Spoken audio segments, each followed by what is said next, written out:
আজ আমি আপনাদের সাথে শেয়ার করছি জ্যাম তৈরি। আর এই জ্যামটা আমি কিভাবে তৈরি করলাম এবং কোন ফ্রুটস দিয়ে তৈরি করলাম, অবশ্যই আমার পুরো ভিডিও দেখবেন, তাহলেই বুঝতে পারবেন। আর এটা খেতে কিন্তু দারুণ লাগে। সকাল কিংবা বিকেলে কিংবা বাচ্চাদের টিফিনে ব্রেডসের সাথে খেতে কিন্তু অনেক বেশি ভালো লাগে।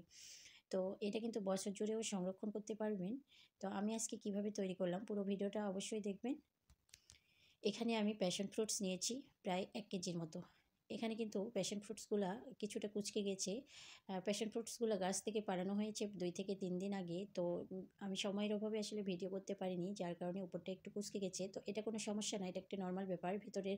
ভেতরের যে মানে জুছি অংশটা আছে সেটা কিন্তু একদম ঠিক আছে। তো প্রথমে হচ্ছে আমি মাথার দিকটা হচ্ছে চাকু দিয়ে কেটে নিলাম। দেন এখন হচ্ছে যে ভেতরের জুছি অংশটা বের করে নিচ্ছি। এভাবে আমি সবগুলো ফলেরই হচ্ছে বের করে নিব। এই ফলটা আমাদের দেশে কতটা জনপ্রিয় আমরা অনেকেই জানি, আবার অনেকে হয়তো বা এখন পর্যন্ত এই ফলকে চিনি না। তো যাই হোক, এটা কিন্তু আমাদের বাংলাদেশের পাশাপাশিও অন্যান্য দেশেও কিন্তু অনেক বেশি জনপ্রিয়। আর এটা আমাদের শরীরের পক্ষে কিন্তু অনেক হেলদি। এই ফল ডায়াবেটিস নিয়ন্ত্রণে সহায়তা করে। আমাদের হচ্ছে যে অনেক রোগের কারণ হিসেবে এই ফল কিন্তু অনেক বেশি উপকারী। তো এভাবে আমি সবগুলো ফলের উপরের অংশটা কেটে নিয়ে ভেতরের জুছি অংশটা বের করে নিব।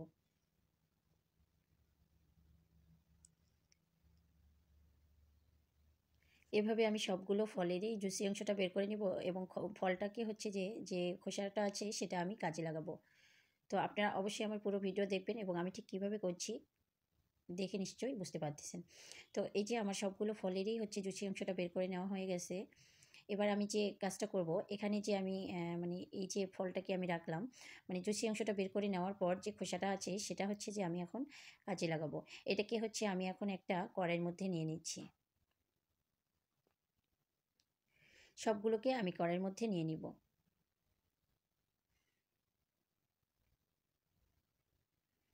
কড়াইয়ের মধ্যে নিয়ে এখন এটাকে আমি সেদ্ধ করে নিব।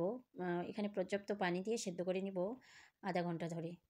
হাই হিটে আমি এটা সেদ্ধ করব প্রায় হচ্ছে যে আধা ঘন্টার মতো। খুব ভালোভাবে নরম করে সেদ্ধ করে নেব। একটু পরপর হচ্ছে যে আমি নেড়ে দিচ্ছি। তো এই যে আমি দেখতেছি কাঁটা চামচ দিয়ে যে এটা আমার সেদ্ধ হয়েছে কিনা, তো দেখতেছি আমার সেদ্ধ হয়ে গেছে। এখন হচ্ছে যে আমি চুলো থেকে নামিয়ে নিলাম। ঠান্ডা হয়ে এখন হচ্ছে যে আমি ভিতরের যে মানে নরম অংশটা আছে সেটা হচ্ছে যে আমি বের করে নিব। মানে শ্বাসটা যে আছে সেটাই হচ্ছে আমি বের করে নিব এবং বাইরের যে পাতলা আবরণী খোসাটা আছে সেটা আমি ফেলাই দেব। স্কিনে লক্ষ্য করলেই বুঝতে পারবেন আমি ঠিক কীভাবে করতেছি। আর এটি সেদ্ধ হয়ে গেলে খুব সুন্দরভাবে কিন্তু উঠে আসবে। এভাবে আমি সবগুলো খোসার মধ্যে থেকে ভেতরের যে নরম শ্বাসটা আছে সেটা বের করে নিব এবং বাইরের যে পাতলা আবরণের খোসাটা আছে সেটা হচ্ছে যে আমি ফেলাই দিব। তো দেখে নিশ্চয়ই বুঝতে পারতেছেন আমি ঠিক কীভাবে করছি। একটা চামচের সাহায্যে ভিতরে একটু মানে আলতোভাবে ঘোরা দিলেই হচ্ছে যে মাঝখানের যে শ্বাসটা আছে সেটা কিন্তু বের হয়ে আসতেছে। আর এটা অবশ্যই একটু ভালোভাবে সেদ্ধ করে নিতে হবে, এতে করে কিন্তু খুব সহজেই এটা উঠে আসবে। তো এই যে সবগুলো আমার উঠে নেওয়া হয়ে গেছে, দেন এখন হচ্ছে যে আমি এটা ব্লেন্ড করে নিব। এবার আমি একটা ব্লেন্ডারের জারে নিয়ে নিলাম। সবগুলোকে ব্লেন্ডারের জারে নিয়ে খুব ভালোভাবে ব্লেন্ড করে নিব। এখানে আমি কোনো প্রকার পানি অ্যাড করতেছি না। ঠিক এভাবেই হচ্ছে যে ব্লেন্ড করে নিব। একটা ঘন করে হচ্ছে যে আমি মানে ব্লেন্ড করে নিব। তো এই যে আমার ব্লেন্ড করা হয়ে গেছে, দেখে নিশ্চয়ই বুঝতে পারতেছেন কতটা স্মুথ হয়েছে। এবার আমি যে জুসি অংশটা বের করেছিলাম, তো সেটার মধ্যে হচ্ছে যে এখন মাঝখানে যে শ্বাসের অংশটা আছে সেটাই হচ্ছে আমি দিয়ে দিচ্ছি।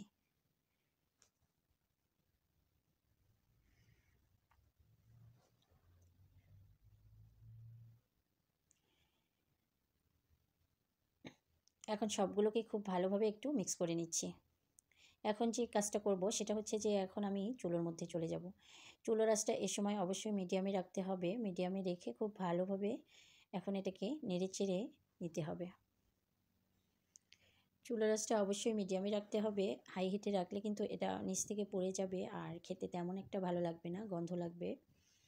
অবশ্যই এ সময় চুলার আঁচটা মিডিয়ামে রেখে খুব ভালোভাবে একটু নেড়েচেড়ে এটার ঘনত্বটা আরেকটু বাড়িয়ে নিতে হবে। আপনারা স্ক্রিনে লক্ষ্য করলেই বুঝতে পারবেন আমি ঠিক কীভাবে করছি। এই পর্যায়ে আমি এখানে অ্যাড করে দিব 250 গ্রাম চিনি। এবার চিনি দিয়ে আবারও আমি খুব ভালোভাবে নেড়েচেড়ে নিচ্ছি।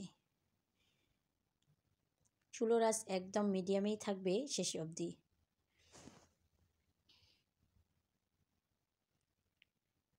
তো আমি খুব ভালোভাবে নেড়ে নিচ্ছি আর অনবরত নাড়তেছি, যেন হচ্ছে যে মানে এটা নিচ থেকে পুড়ে না যায়। এভাবে অবশ্যই অনবরত নাড়তে হবে। এতে করে নিচে লেগে যাবে না এবং জ্যামটা হচ্ছে যে অনেক বেশি খেতে ভালো লাগবে। তো এরকমভাবে আমি অনেকটা সময় ধরে একটু নেড়েচেড়ে নিব। এটার ঘনত্বটা ঠিক কীরকম হবে আপনাদের দেখেই বুঝে নিতে হবে। একটু ঘন হয়ে এলে আমি আবারও খুব ভালোভাবে নেড়ে নেব।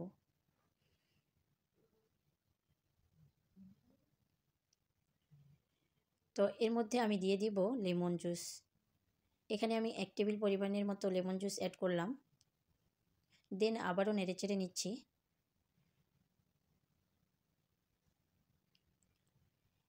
তো দেখে নিশ্চয়ই বুঝতে পারতেছেন আমার ঠিক জ্যামের ঘনত্বটা কীরকম হয়েছে। যখন এরকম ঘনত্ব চলে আসবে তখন বুঝে নিতে হবে যে জ্যামটা একদম রেডি হয়ে গেছে। তো আমি আপনাদের একটু দেখিয়ে দিচ্ছি। তো এবার চুলোটাকে আমি অফ করে দিলাম। দেন এখন হচ্ছে যে আমি নামিয়ে নিব। তো এই যে আমি নামিয়ে নিচ্ছি আর দেখে নিশ্চয়ই বুঝতে পারতেছেন এর ঘনত্বটা আসলে কীরকম হয়েছে। আর এটা কিন্তু ব্রেডের সাথে খেতে অনেক বেশি ভালো লাগে। সকাল বিকেল কিংবা বাচ্চাদের টিফিনে অনেক বেশি মজার লাগে এই জ্যামটা। আর এমনিতেই এই ফ্রুটসটা অনেক বেশি হেলদি এবং খেতে অনেক বেশি টেস্টি। যারা তো খেয়েছেন তারা নিশ্চয়ই জানেন, আর যারা এখন পর্যন্ত খান নাই তারা অবশ্যই একদিন এই ফলটা শুধু খেয়ে দেখবেন, তাহলেই বুঝতে পারবেন যে এই ফলটা আসলে খেতে কতটা মজাদার। তো আমি আপনাদের একটু মানে দেখাচ্ছি যে এই জ্যামের সাথে হচ্ছে এই ব্রেডসটা খেতে কত বেশি মজা লাগে। আর আমি তো এদিকে ভিডিও করতেছি আর ভিডিও করার সাথে সাথেই হচ্ছে আমার মেয়ে বলতেছে, আম্মু আমাকে দাও, আমি আগে খাবো। তো সে খেয়ে তো অনেক খুশি। তার জ্যামটা অনেক বেশি পছন্দ। আর আজকে হচ্ছে যে সে মানে তৈরি করে এভাবে দিলাম, সে খেয়ে কিন্তু বলতেছে, আম্মু অনেক বেশি মজার ছিল।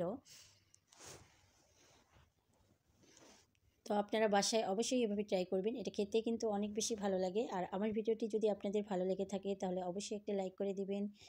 এবং যারা ফেসবুক থেকে দেখছেন আমার পেজটিকে ফলো করে দিবেন, এবং যারা ইউটিউব থেকে দেখছেন আমার চ্যানেলটিকে সাবস্ক্রাইব করে দিয়ে পাশে থাকবেন।